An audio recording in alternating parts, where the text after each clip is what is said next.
وَإِنَّا لَنَكُونُ مِنَ الْخَاسِرِينَ۔ ماہ رمضان المبارک کا مہینہ ہے، سن 1447 ہجری ہے، 2026 غیر اسلامی عیسوی سال کے اعتبار نال ہے اور اسلامی سال کے اعتبار نال 1447 چلتا ہے۔ اور اللہ تبارک و تعالیٰ رب العزت کا فضل کرم احسان ہے کہ اللہ تعالیٰ نے سیکوں این ماہ مبارک کو متمتع اور مستفید ہونے کی توفیق عطا فرمائی ہے۔ سیکوں زندگی کے اندر یہ میسر آ کے مہینہ ہے، کیونکہ این مہینے کے اندر اللہ تعالیٰ دی رحمت خصوصی طور پہ ویسے تو پورے 12 مہینے موجود اور ملتفت ہوتی ہے، لیکن ایک مہینہ اللہ تعالیٰ نے خاص طور پہ بطور انعام اسا مسلمانوں کو عنایت کی تھے تاکہ اسا اللہ تعالیٰ کا قرب حاصل کر سکوں۔ باقیہ مہینے کے باقیہ ایام کے اندر کو نہ کوئی انسان کے مصروفیات مشاغل ہوندن پیا اور انسان جو اندر مبتلا ہوتے، لیکن رمضان المبارک کے مہینے کے اندر اللہ تعالیٰ نے ارکان اسلام میں جو ایک اہم رکن روزے کی فرضیت کا اعلان فرمائے۔ ان کی بنیادی سبب یہ ہے کہ انسان تقوی پرہیزگاری اختیار کرے کہ کم از کم 11 مہینے کے اندر ویسے پیسے بھی یہی 24 گھنٹے کی زندگی ہے، ہر آن ہر گھڑی ہر لمحہ وہ اسلامی تعلیمات کے مطابق گزرنی چاہیے، لیکن بہرحال انسان ہے انہیں کو سستی تھی ہے، قائلی تھی ہے، غفلت تھی ہے، نماز کے اندر قرآن کریم کی تلاوت کے اندر عبادت کے اندر دیگر مشاغل کے اندر کمزوری پہلوتے ہی رہ گئی ہے۔ لیکن یہ ایک مہینہ ایسا ہے کہ حضور صلی اللہ علیہ وسلم نے خود غیر معمولی طریقے کے نال اختیار کیتے کہ آپ صلی اللہ علیہ وسلم رمضان المبارک جلے بندہ ہی داخل تھی نہ آئی انہیں شروع تھی ان کو پہلے ہی آپ صلی اللہ علیہ وسلم استقبال اور اہتمام اور انتظار کرنا شروع کر دیں۔ اللہم بارک لنا فی رجب و شعبان و بلغنا و رمضان، کہ اللہ سے کو سارے واسطے رجب اور شعبان کے اندر جڑا ہے برکت عطا فرما اور رمضان تک سب کو عزت عظمت نال صحت نال پہنچا۔ اور رمضان کے اندر حضور صلی اللہ علیہ وسلم کا معمول مبارک یہی عائشہ صدیقہ فرمائیں کہ آپ صلی اللہ علیہ وسلم اپنے تہبت کو مضبوط کر دیتے ہیں اور اپنا بستر چھوڑ دیتے ہیں، اور آپ صلی اللہ علیہ وسلم جو ہے قیام اللیل کا اہتمام فرماتے ہیں، اور ان نال ہی روزہ تو فرضیت ہی ہے فرض عبادت، لیکن نال ہی نال آپ صلی اللہ علیہ وسلم سخاوت کا اہتمام کرتے ہیں، صدقہ خیرات ما سبق پہلے دے جائیں دیوانے انہیں دن اس کو زیادہ کرتے ہیں۔ اور ان کی وجہ اور حکمت کیا ہے؟ ان کی وجہ حکمت یہی کہ آپ صلی اللہ علیہ وسلم نے فرمائے غیر رمضان کے اندر اگر کوئی انسان نفل پڑھ دے وہ کو نفل کا ثواب مل دے، لیکن رمضان کے اندر کوئی انسان نفل کی ادائیگی کر دے تو وہ کو فرض کے برابر ثواب مل دے، اور اگر کوئی شخص رمضان المبارک کے اندر فرض ادا کریں دے تو وہ کو 70 گنا فرض کا اجر اور ثواب میسر آ دیں۔ ہی وجہ تو حضرت ابن عباس رضی اللہ عنہ فرمائیں کہ آپ صلی اللہ علیہ وسلم ای مہینے کے اندر غیر معمولی اعتبار نال عبادت اہتمام فرماؤ دے نال صدقہ خیرات انفاق فی سبیل اللہ دا بھی آپ صلی اللہ علیہ وسلم اہتمام فرمائے ہیں۔ قرآن کریم دے اعجاز بہت زیادہ ہیں۔ ایک حضرت علی رضی اللہ تعالیٰ عنہ نے حضور صلی اللہ علیہ وسلم دا فرمان نقل کیتے کہ آپ نے فرمائے قرآن کریم دے نہ تو عجائب ختم تھی سن، عجائب جڑے ہیں اعجازات قرآن کریم دے، قرآن کریم دی جڑی خصوصیات ہیں، جڑے اوصاف اور کمالات ہیں، جڑے اندے کولو نور علوم اور فنون دے اور انسانیت دی ہدایت دے چشمے پھٹ دیں، وہ فنا کڑی ختم نہ تھی سن، مٹ نہ سکسن۔ اور دوسری صفت قرآن کریم یہ ہے کہ ولا یخلق علی کثرت الرد، قرآن کریم ول ول پڑھیا ویسی لیکن اندے کولو کوئی بوجھل نہ تھی سی، کہیں دے دل دے اندر اکتاہٹ نہ سی، کوئی پریشان نہ تھی سی، کہیں کوئی گھبراہٹ محسوس نہ تھی سی۔ دنیا دی کوئی کتاب ہے ایک دفعہ 2 دفعہ 3 دفعہ 4 دفعہ زیادہ کو زیادہ 100 دفعہ بھی بندہ پڑھ گئے وقت بھی تھک ہوئی تھی، لیکن قرآن کریم کو انگنت حافظ قرآن ہر سال ہوتے ہی موسم دے یہ تو موسم دا ایک میلہ لگا پہ خزاں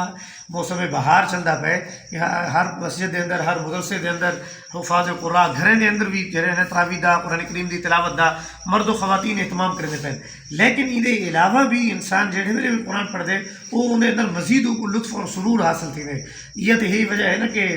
اللہ تبارک و تعالیٰ رب العزت نے اصحاب بدر دے اوپر جڑا سکینہ نازل فرمائے اطمینان قلب، قرآن کریم جڑا پڑھ دے فرشتے انہیں کو مجلس کو احاطے دے اندر گن گن۔ حضور صلی اللہ علیہ وسلم نے یہ فرمایا کہ جڑی بستی کے اندر جڑے علاقے کے اندر جڑے گھر کے اندر قرآن کریم کی تلاوت تھی وے وہ گھر دے اوپر اللہ تعالیٰ دا عذاب نہ آسی، اللہ تعالیٰ دی ناراضگی مسلط نہ تھی سی، اگرچہ وہ اہل علاقہ اللہ تعالیٰ دے تمام منکرات افعال کو اختیار کرنے ہوئے، لیکن اگر کوئی قرآن پڑھنے والا اتنا موجود ہے اللہ تعالیٰ اپنے عذاب کو اپنے غضب کو روک رکھیں کہ قرآن پڑھنے والا کم از کم اتنا موجود ہے کہ رحمت فرشتے ان پاس متوجہ ہونے۔ بارہ سڑی خوش قسمتی ہے گزشتہ 7 سال کو اسے گلشنی میں ٹوٹا پھٹے اپنے انداز کے اندر چلے دے پیسے بحمد اللہ تعالیٰ اللہ تعالیٰ دوست بابے دے تعاون نال سرپرستی نال ساری خوش قسمتی ہے، سارے رشتہ دار عزیز بھی ہیں اور سارے دوست بھی ہیں، بھائی ہیں، سرپرست بھی ہیں۔ برادرم حافظ محمد رفیق گوشانی صاحب یو کے کو تشریف گن ہیں، یہ سارے درمیان موجود ہیں۔ انہوں کو ملتبس ہے کہ وہ مختصر چند کلمات ارشاد فرمائیں گے، فرما دیں پورے بعد انشاءاللہ دعا کریں گے۔ بسم اللہ الرحمن الرحیم نحمده ونصلی ونسلم علی رسوله الکریم اما بعد وقال اللہ سبحانہ وتعالی فی کلامہ العزیز والفرقان الحمید بعد اعوذ باللہ من الشیطان الرجیم یا ایھا الرسول بلغ ما انزل الیک من ربک وان لم تفعل فما بلغت رسالته قد قال النبی صلی اللہ علیہ وسلم خیرکم من تعلم القرآن وعلمه او کما قال صلی اللہ علیہ وسلم۔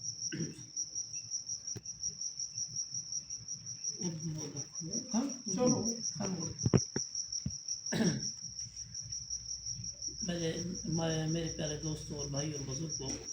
اللہ سبحانہ و تعالیٰ نے قرآن پاک میں ارشاد فرمایا نبی پاک صلی اللہ علیہ وسلم کو کہ یا ایھا الرسول بلغ ما انزل الیک من ربک، کہ اے میرے رسول آپ اس چیز کی تبلیغ کریں جو آپ کے اوپر نازل کیا گیا،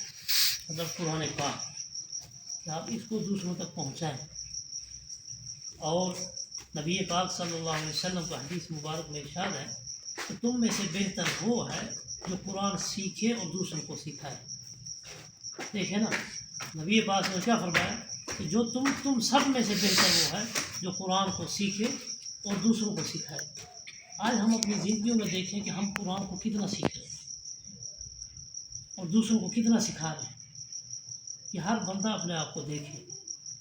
کیونکہ جو دلوں کا سکون ہے وہ اللہ نے قرآن پاک میں رکھا ہے۔ دلوں کا سکون باقی کسی چیز میں نہیں ہے، نہ مال و دولت میں ہے، نہ شہرت میں ہے، یہ آنکھ کا دھوکہ ہے۔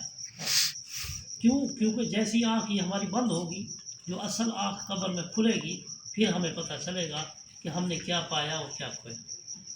تو اسی لیے بھائیو، جس نے قرآن نہیں سیکھا وہ سیکھنے کی نیت کرے، کیونکہ دین سیکھنے میں کوئی عمر کی وہ نہیں ہے کہ بوڑھا ہو گیا، نہیں، سیکھو بھائی، کیونکہ حدیث مبارک میں آتا ہے کہ جو شخص یعنی قرآن شریف اس نے نہیں سیکھا لیکن اس نے حافظ بننے کا ارادہ کیا ہے، جتنی بھی اس کی عمر ہے، چاہے اس نے ایک آیت حفظ کی ہے نا، زبانی یاد کی ہے، اسی دوران وہ مر گیا، اللہ سبحانہ و تعالیٰ قیامت والے دن اس کو حافظ بنا کے اٹھائیں گے۔ اور ایسی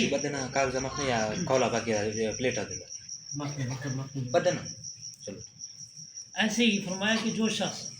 دین کا علم سیکھے یعنی عالم بننے کی نیت کرتا ہے اور وہ شروع کر دیتا ہے، یعنی اس نے ایک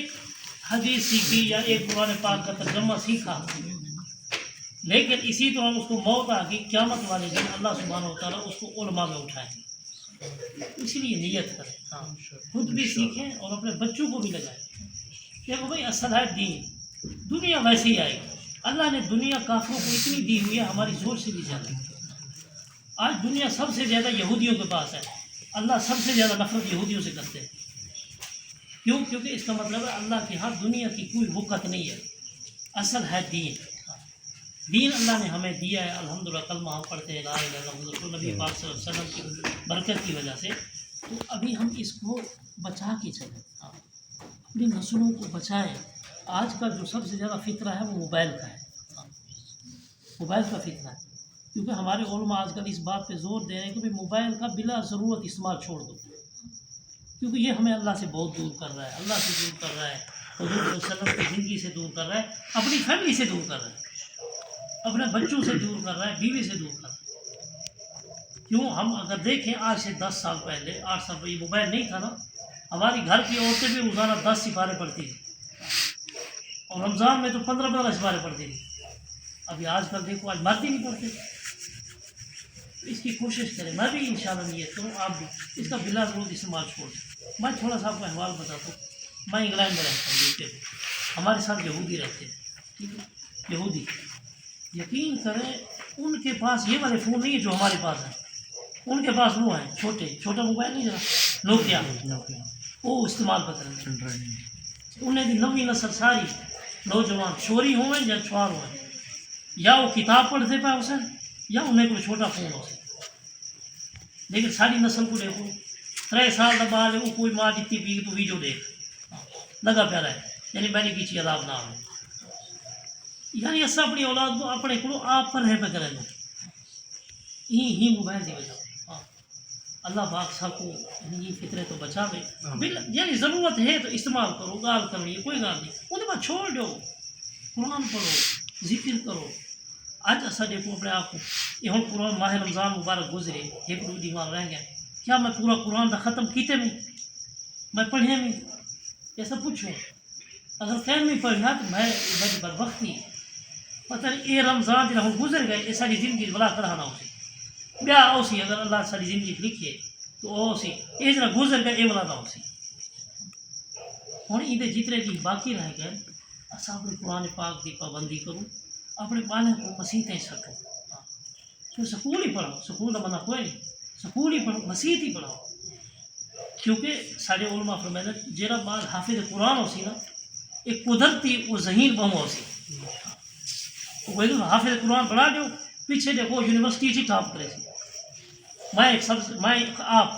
پہلے حافظ قرآن ہوں مکینیکل انجینئر ہی ہوں تو ہوں میں اتنا انگلینڈ میرا کام ہے مکینیکل کا یعنی ٹرین اتنا میں کام ہی کرنے لگا کیوں پہلے میں حافظ ہوں باقی پیچھے پڑھا کہ اللہ پاک قرآن کی برکت نال پڑھا تو ساری نیت کرو اپنے بالے کو حافظ بڑھاؤ انشاءاللہ بچے کو بھی حافظ بڑھاؤ انہیں کو دین سکھاؤ وہ آدھا نہیں کہ اگر دین یعنی اگر پیو دے کھولو ہے نا سمجھو دین گھر سے باہر ہے اگر دین ماں کھولو ہے سمجھو دین ساری اولاد کھولو اللہ پاک سب کو عمل کی توفیق عطا ہو بڑے سے تھوڑے سے اور انشاءاللہ تعاون نہیں کرو اپنی مسجد اللہ جتنا تھی سکے یار ایک روپیہ تھی نا وہی دو کوئی بات نہیں جتنا ہوئے خوشی نہ دو کیونکہ حدیث مبارک ہے جلدی کہ جہاں بندہ صدقہ کرے نا کھجور ہی دے نا صدقہ لیکن وہ نیت ان کی صحیح ہے اللہ پاک کو ایک کھجور دے ثواب وہ حد پہاڑ کے برابر دے سی کیونکہ نیت صحیح ہے لیکن ایک بندہ ہے وہ نیت صحیح یعنی وہ ہے کہ لوگ میں کو آ کے میں ڈھیر مال پہنے کا مسیح ہے وہ چاہے وہ حد پہاڑ کے برابر ہی دے لیکن ان کا کوئی قبول کو نہیں وہ الٹا انہوں سے عذاب کیوں وہ اپنے دکھاوے واسطے اللہ پاک سب کو دکھاوے کو بچاوے اور نیک کام کرنے توفیق عطا فرمائے سبحان اللہ